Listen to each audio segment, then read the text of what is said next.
C'est un signe de soutien. Un soutien très fort.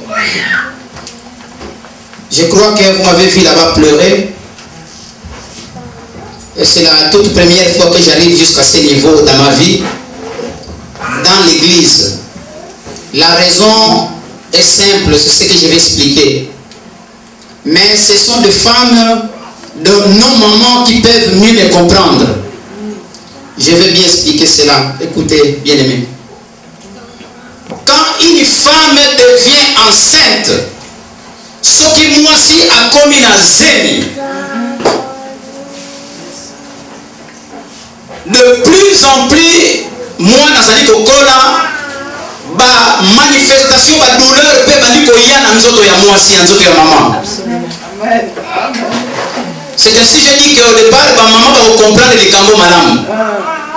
Et moi, na oya zali na kati na libumu ya maman, azana mukolo oyo sengela ki ya botama. Je parle dans de réalité. Tozali na ba maman awa, ba misusu babotaki babane kobota na Afrique. Oyo wana babotaki basaba na pe. Amen. Ba komi awa na poto ba misusu ba continuer pe kobota ko bazali kobota wa basape bana. Amen. Puisque les gens peuvent se demander, ah, mais Lélo a commis révérend pasteur Kakalelo et avant il était qui? Bien aimé dans le Seigneur. Et le konangana loba yangoyo na pesi exemple ya mwana ko kobota en Afrique na oya ko kobota ma awa. Dieu nous a appelé moi et mon épouse en 1987. Na ko sale peu bref, en 1987 oyo nzambe ayaki ko sangisa biso ngai na maman pour tosalela ye. Mais avant, c'est moi qui ai reçu l'appel. Ngai to nazo qui appelle. Et appel au Ngana qui faut comprendre la vérité, c'était en 1984. On s'en benganga avec des voix audibles, une voix audible. Koyo kanamatoi nenge toza na bino bonenge tozo solola. C'était à 4 h du matin. Mais nazalaki pe na mokili ndenge ya bato mosusu. Mais le Seigneur na grâce na ya moni ke sengela ya benganga moto lokola ngai. Na ndenge nazalaki na masumu et a bengi ngai. J'ai répondu.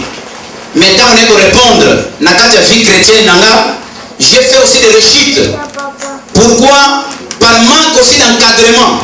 Yango wana kozala encadré par des hommes de Dieu et c'est très important. Amen. Amen. Par manque d'encadrement, naïe kosala rechute et je suis tombé dans le pire après un certain temps. Mais comme le Seigneur n'abandonne pas le sien, Anoki a repêché ngai. Tant a repêché ngai a poussé ngai mingi côté musique. Na bandi ko évoluer côté musique. Avant 87, tant que au kutana maman na 87. Les gens qui ne me connaissaient pas sont au pays visite dans une église. Okoyoka ba oyo ba prophétiser, ils commencent à prophétiser sur nous. Ba oyo wana, ce sont les serviteurs de Dieu. Na Kikongo bazobenga biso bambasi, donc les envoyés de Dieu. Biso moko ezoleke la biso ngai na maman. Mais c'est pour remarquer, comme le président Issa a dit, gloire à Dieu, ceux qui batu ya ba religion mosusu bazali koloba oyo nzambe bazali kolakisa bango, to remercier le Seigneur nzambe asalelaka na lolenge mingi. Amen. Acclamons le Seigneur. Et il a bien dit, lui. Amen. Maintenant, qu'est-ce qui se remarque? J'ai dit ça pas pour ma gloire. Pardon, Bolimbi Sanga. Et ça pour la gloire n'a pas été. Ngai moko pe na banayi ko kamwa.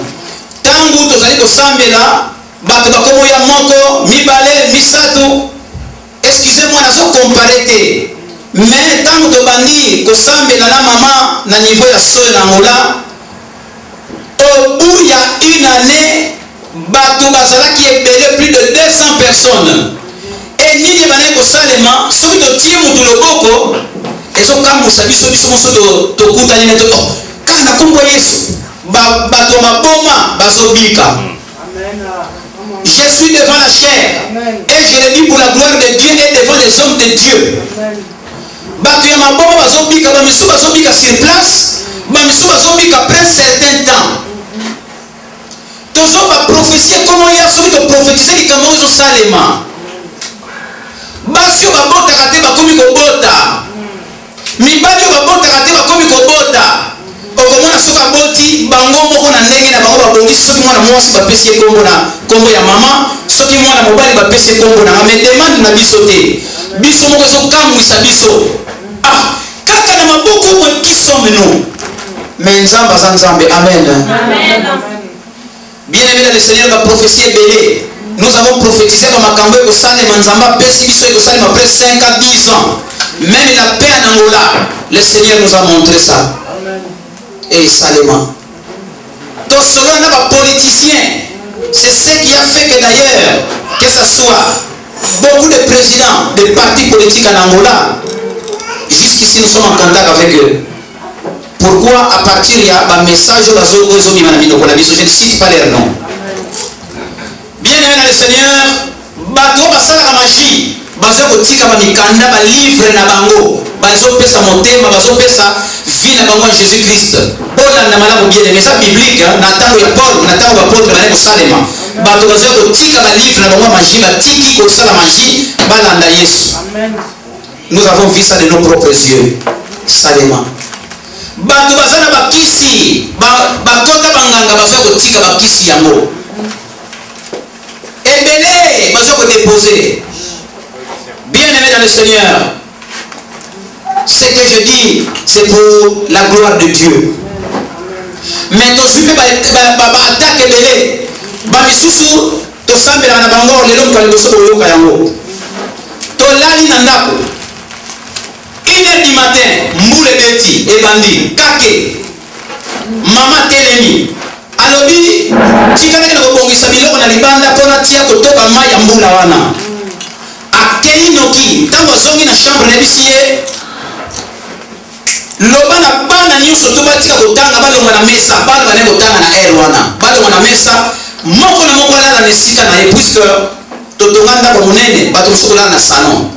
Na lobiba oyo bazana salon moko tazala ya kovanda tout le monde endormi bona nde bisika tozokende puisque soki na lobi bato bazali oyo batosaka dans ma maison les gens obéissent bango nyonso balali ya kolamuka kake beti tango kake beti pa